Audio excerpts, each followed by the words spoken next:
പശ്ചിമ ബംഗാളിൽ തൃണമൂൽ കോൺഗ്രസിൻ്റെ 50 MLA-മാരും 20 MP-മാരും BJP-യിലേക്ക് വരാൻ തയ്യാറെന്ന് BJP MP സൗമിത്ര ഖാൻ പറഞ്ഞു. കേന്ദ്ര നേതൃത്വം പച്ചക്കൊടി കാണിച്ചാൽ പാർട്ടി മാറാൻ ഇവർ തയ്യാറെന്നും അദ്ദേഹം അവകാശപ്പെട്ടു. അഭിഷേക് ബാനർജിയെ പാവി എന്ന് വിശേഷിപ്പിച്ച BJP MP പാവികൾക്ക് ശിക്ഷ ഉടൻ ലഭിക്കുമെന്നും ജയിലിൽ പോകേണ്ടി വരുമെന്നും പറഞ്ഞു. അഭിഷേകിൻ്റെ വീടിന് മുന്നിൽ ഇപ്പോൾ ബുൾഡോസർ നിൽക്കുകയാണെന്നും അദ്ദേഹം പറഞ്ഞു. പശ്ചിമ ബംഗാളിലെ വിവിധ മുനിസിപ്പാലിറ്റികളിലായി 100ഓളം തൃണമൂൽ കൗൺസിലർമാർ നിയമസഭാ തെരഞ്ഞെടുപ്പ് ഫലം വന്ന ശേഷം രാജിവെച്ചതായാണ് റിപ്പോർട്ട്. തൃണമൂൽ കോൺഗ്രസിൻ്റെ മുതിർന്ന നേതാവും മമതാ ബാനർജിയുടെ ഏറ്റവും വിശ്വസ്തയുമായ കാകോലി ഘോഷ് ദസ്തിദാർ കഴിഞ്ഞ ദിവസം സുവേന്ദു അധികാരിയുടെ യോഗത്തിൽ പങ്കെടുത്തതും വലിയ വിവാദമായിട്ടുണ്ട്.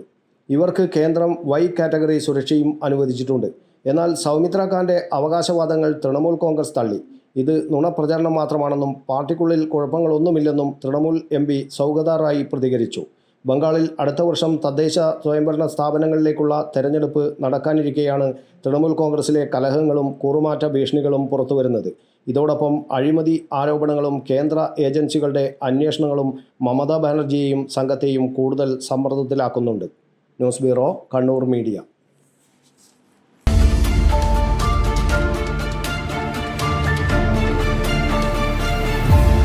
വിവാഹ പർച്ചേസുകൾക്ക് കുറഞ്ഞ പണിക്കൂലിയിൽ സ്വർണം മുൻകൂട്ടി ബുക്ക് ചെയ്യാൻ അഡ്വാൻസ് ബുക്കിംഗ് സ്കീം. പണിക്കൂലിയിൽ 50% വരെ ഡിസ്കൗണ്ട് നേടാൻ മൈ ഗോൾഡ് സേവിംഗ് സ്കീം. പണിക്കൂലി ഒന്നുമില്ലാതെ സ്വർണ്ണാഭരണം സ്വന്തമാക്കാൻ ഗോൾഡൻ ബഡ് സ്കീം. എന്നും വിശ്വസ്തയോടെ സ്വർണം സ്വന്തമാക്കാൻ ആരാധന ജ്വല്ലറി, കുവൈറ്റ് ആൻഡ് കണ്ണൂർ.